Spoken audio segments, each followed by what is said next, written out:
Welcome to This Explainer. Today we're going to dissect the bittersweet, frankly statistically impossible final act of Lionel Messi's international career.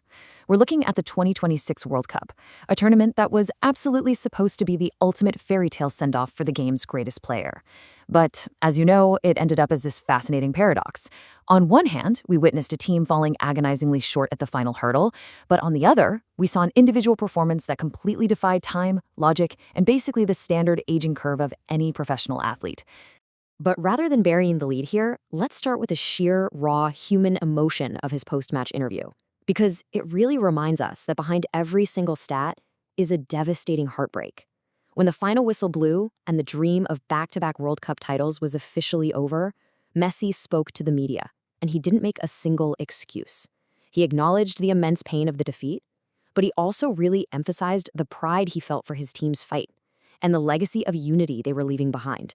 It's a crucial reminder, right? Before we get deep into the numbers, we have to recognize the massive stakes and the emotional toll this match took on a player who has literally given his life to this national team. All right, Section 1, Heartbreak at the final. Let's look at this incredibly frustrating match. To really understand the magnitude of this finale at the New York, New Jersey Stadium, we have to look at exactly what went wrong.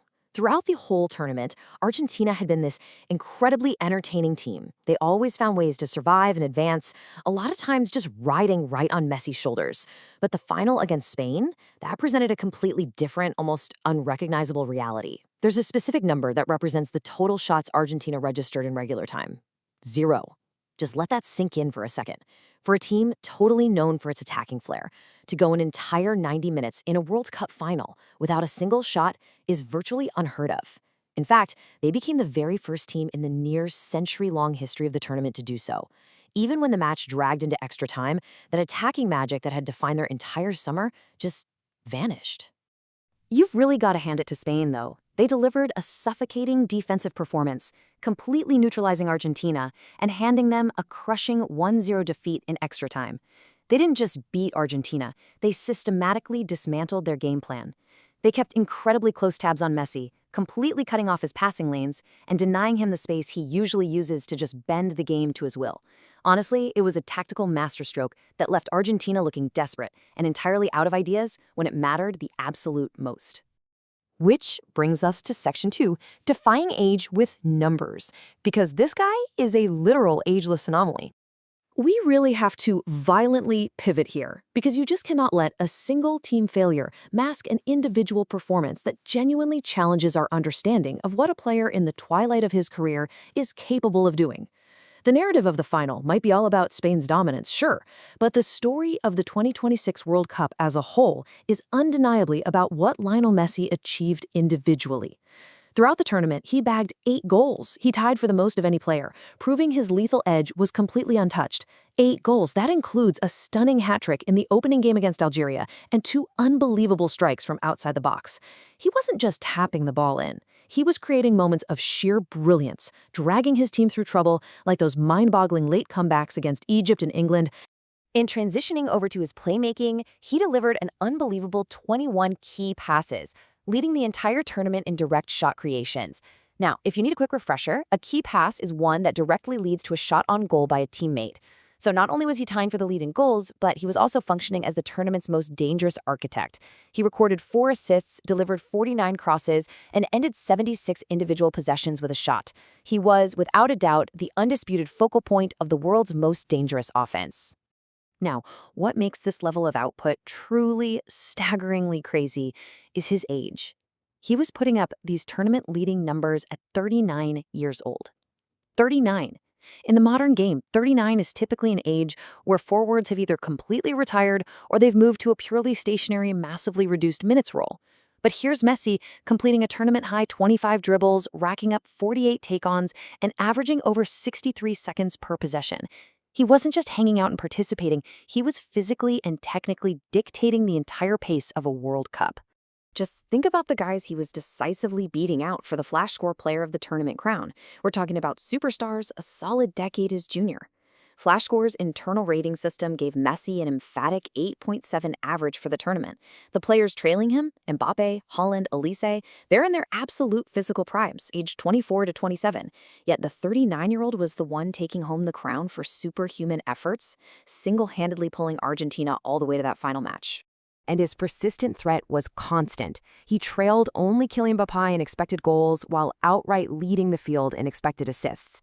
Expected goals, or XG, basically tells us about the quality of the scoring chances a player is getting.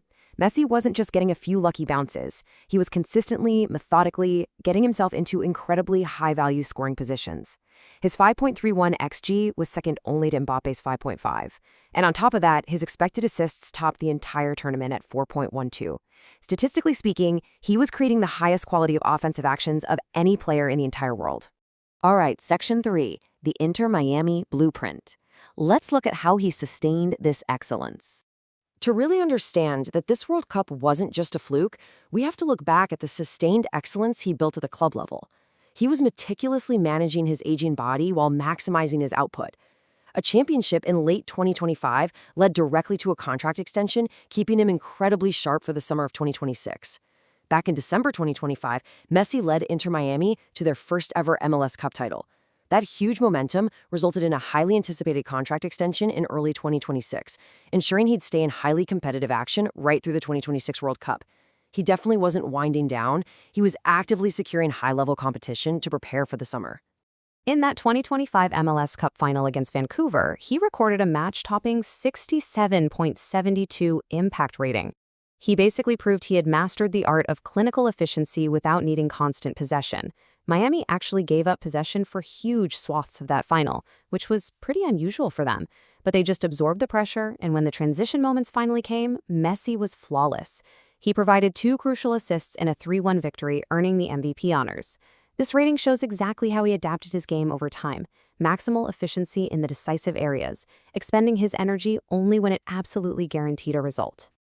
And man, he was moving with historic speed, completely breaking the MLS record for the fastest player to reach 40 goals before extending his contract well beyond 2026. This is such incredible context. He wasn't just hanging around in the MLS having a good time selling jerseys, he was fundamentally dominating the league.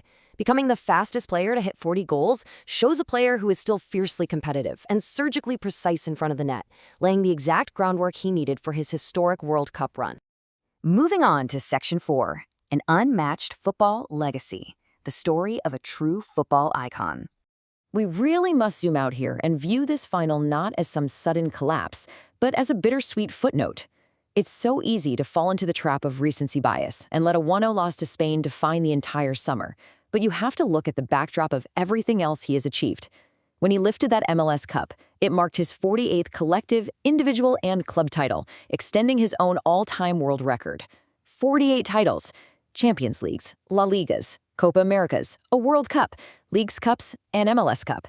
He's lifted trophies on multiple continents across 2 entire decades. The sheer weight of that number means that any single game, even a World Cup final, is simply a drop in the ocean of his overall legacy. Over his career, he has fundamentally rewritten the record books, setting high watermarks that honestly may never be broken.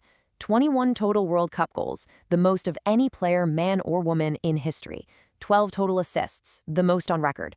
33 matches played over 6 different World Cups. He even holds the record for being the oldest player to score a World Cup hat trick at 39, and for scoring or assisting in 11 straight World Cup matches. He hasn't just participated in World Cup history, he has completely monopolized the very top of the statistical leaderboards. So I'm going to leave you with this final thought. While the heartbreak of 2026 is undeniable, can a single loss truly dent a legacy built on 48 titles and sheer statistical perfection? The fairy tale ending of lifting the trophy one last time slipped away, all thanks to a truly brilliant Spanish side. But when you look at the 8 goals, the 21 key passes, the absolute ageless dominance at 39 years old, and a resume that no other player in the history of the sport can even touch, you have to ask yourself, is this a tragic end, or just the final breathtaking chapter of the greatest story football has ever seen? Thanks so much for joining me for this explainer, and remember, always keep questioning the numbers.